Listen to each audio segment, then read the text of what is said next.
Le monde souffre. Y a-t-il une solution? Le coronavirus a bouleversé le monde. Crise économique, crise sanitaire, le monde est touché et aussi plus proche de nous, nos amis sont touchés, notre famille est touchée. Le monde souffre, mais moi-même également, je souffre. Où est Dieu? Y a-t-il une solution? L'homme souffre, son monde est brisé. La relation avec Dieu est brisée. Où est Dieu? Où se cache-t-il? Comment le trouver? Que fait-il? Pourquoi ne s'intéresse-t-il pas à moi? Pourquoi toutes ces différentes religions? La relation avec les autres est également brisée. On veut passer devant, quitte à écraser les autres. On se plaît à dire du mal des autres. Il y a de la violence, des vols, des meurtres. Et pendant cette période de confinement, j'ai même lu dans un article que les violences conjugales ont augmenté en France de près d'un tiers. Et si nous sommes honnêtes, nous nous rendons compte que même auprès des gens qu'on aime le plus, eh bien, nous arrivons à faire des actes mauvais. La relation avec la nature est également brisée. Surexploitation de la terre, élevage en batterie, pollution, réchauffement climatique. La nature elle-même souffre.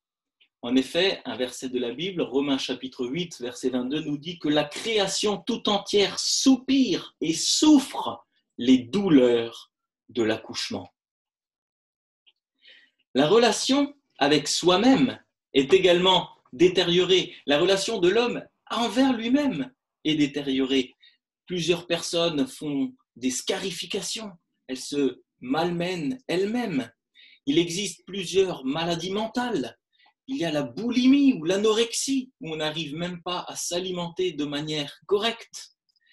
Et combien d'entre nous n'ont pas une mauvaise image d'eux-mêmes? Je me souviens même, à la fac, j'avais un copain qui ne se lavait pas. Nous sommes tour à tour victimes et coupables de ces différents maux. Pourquoi un tel mal-être? Pourtant, nous sommes éduqués. Victor Hugo, que j'apprécie beaucoup, avait dit cette phrase: « Ouvrez des écoles, vous fermerez des prisons. » Mais malheureusement, nous constatons qu'il n'a pas eu raison.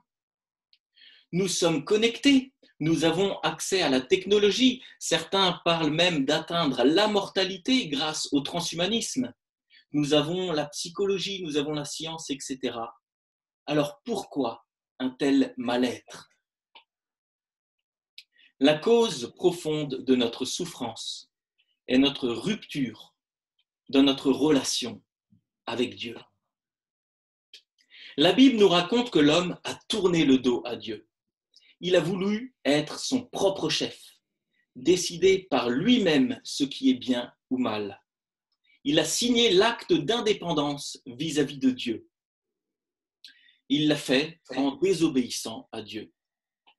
Il refuse de lui faire confiance et il veut définir ses propres règles. Il y a même un modèle de Nike Air qui s'appelait « I am the rules », je suis mes propres lois. Un théologien britannique, John Stott, a écrit ceci: « L'essence même du péché, c'est l'homme qui se substitue à Dieu. » Je répète, l'essence même du péché, c'est l'homme qui se substitue à Dieu. En fait, Dieu est la source de la vie. Un verset de la Bible nous dit « C'est auprès de toi qu'est la source de la vie, et c'est par ta lumière que nous voyons la lumière. » Dieu est la source de la vie, du bonheur, du plaisir, de la paix, de la justice, etc. Et donc, coupé de la source de la vie, l'homme est destiné à mourir. Mourir physiquement, bien entendu, mais aussi spirituellement, c'est-à-dire être séparé de Dieu. En fait, on pourrait prendre l'image d'un arbre. Un arbre qui est séparé d'une source d'eau va souffrir et va mourir. Il en est ainsi de l'humanité qui est coupée de la relation avec son Créateur. Mais alors, quelle est la solution? Comme un parent qui voit son enfant s'engager sur une mauvaise voie, Dieu a le cœur brisé par la souffrance humaine. Dieu aurait pu dire « Stop, c'est la fin. Ils ont voulu en faire qu'à leur tête, vivre sans moi, et bien qu'ils se débrouillent tout seuls. » Mais Dieu continue d'aimer profondément le monde, même si celui-ci lui tourne le dos. Il déroule alors tout un plan de secours. Il choisit d'abord un peuple pour se manifester au monde. Il donne ses lois et tout ce qu'il faut pour vivre. Mais malgré de nombreux avertissements, le peuple continue de faire le mal. L'humanité est tellement engluée dans ses mauvais penchants et Dieu aime tellement le monde rebelle et souffrant qu'il met en place une solution unique, extraordinaire, surprenante. Il se fait lui-même créature pour rencontrer et porter secours à ses créatures. Quel acte extraordinaire! Dieu se fait homme et partage nos faiblesses, nos limites, nos douleurs. Cet homme est Jésus le Messie. C'est lui la solution. Jésus dira, en parlant de lui-même, « Le Fils de l'homme est venu chercher et sauver ce qui était perdu. » Le Fils de l'homme est venu chercher et sauver ce qui était perdu. Dieu n'appelle pas de loin, il vient chercher. Ceci est une des différences majeures entre le christianisme et les autres religions. Dans les autres religions, Dieu dit « Venez jusqu'à moi si vous en êtes capable ». Dans le christianisme, Dieu vient chercher. Il dit « Je viens jusqu'à vous ». Comment? Eh bien, John Stott continue sa citation en disant « L'essence même du salut, c'est Dieu qui se substitue à l'homme. » L'essence même du salut, c'est Dieu qui se substitue à l'homme. L'humanité s'étant rebellée contre Dieu mérite la mort et la juste colère de Dieu contre le mal. Eh bien, Jésus, Dieu fait homme, va subir cela pour nous.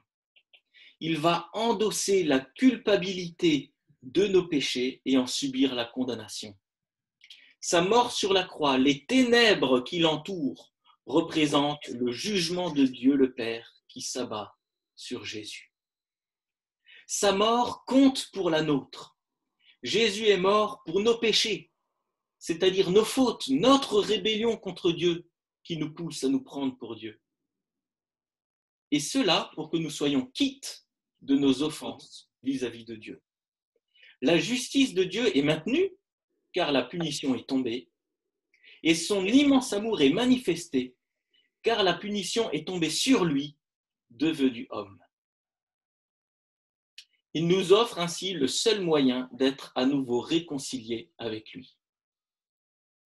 L'essence même du salut, c'est Dieu qui se substitue à l'homme.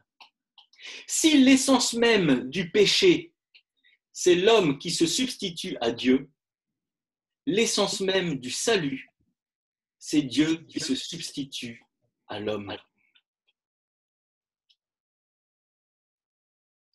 Jésus n'est pas resté mort, il est ressuscité. La mort n'est plus la fin, la punition est levée, une nouvelle vie est possible. Et cette puissance de vie nous est donnée. Dieu change le cœur de ceux qui croient en Jésus et se détournent de leur manière de vivre sans Dieu. Il vient y habiter par son esprit. Et ainsi réconcilié avec Dieu, le croyant travaille à la restauration du monde. Grâce à la résurrection de Jésus-Christ, il est habité d'une puissance nouvelle de vie. Alors pour le moment, le changement est progressif. Dieu vient mettre de nouveaux désirs dans le cœur du croyant. Il le rend capable de faire du bien autour de lui.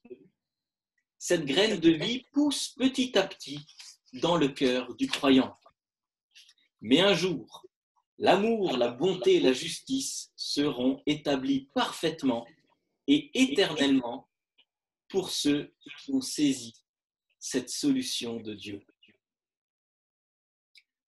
Que fait Dieu dans ce monde de souffrance? Il attire des personnes à Jésus. Il désire ardemment nous réconcilier avec lui. Il veut nous faire du bien par une relation de confiance. Il désire nous accompagner dans nos difficultés. Et il nous prépare un bel avenir, sans mots, sans pleurs. Qui est Jésus? Jésus est la solution de Dieu pour notre monde. Je vous laisse écouter un magnifique chant qui exprime cela, après quoi nous aurons l'occasion de répondre à cette main tendue de Jésus. Je vous propose de prier. Dieu, je reconnais que je t'ai tourné le dos, que je n'ai pas vécu selon tes voies. Je t'en demande pardon. Je te remercie de tout cœur pour Jésus-Christ qui s'est donné pour payer la condamnation de mes fautes. J'aimerais que tu viennes dans mon cœur pour changer ma manière de vivre. Je ne pourrai jamais te remercier assez pour un tel amour et une telle solution à notre malheur. Que ma vie serve maintenant à la restauration de notre monde brisé. Amen. J'en profite d'avoir encore la parole pour remercier de tout cœur l'artiste qui a procédé au dessin pendant la prédication. Il s'agit de Jeanne, mon épouse. Merci beaucoup. Gloire à Dieu pour les talents qu'il lui a donnés.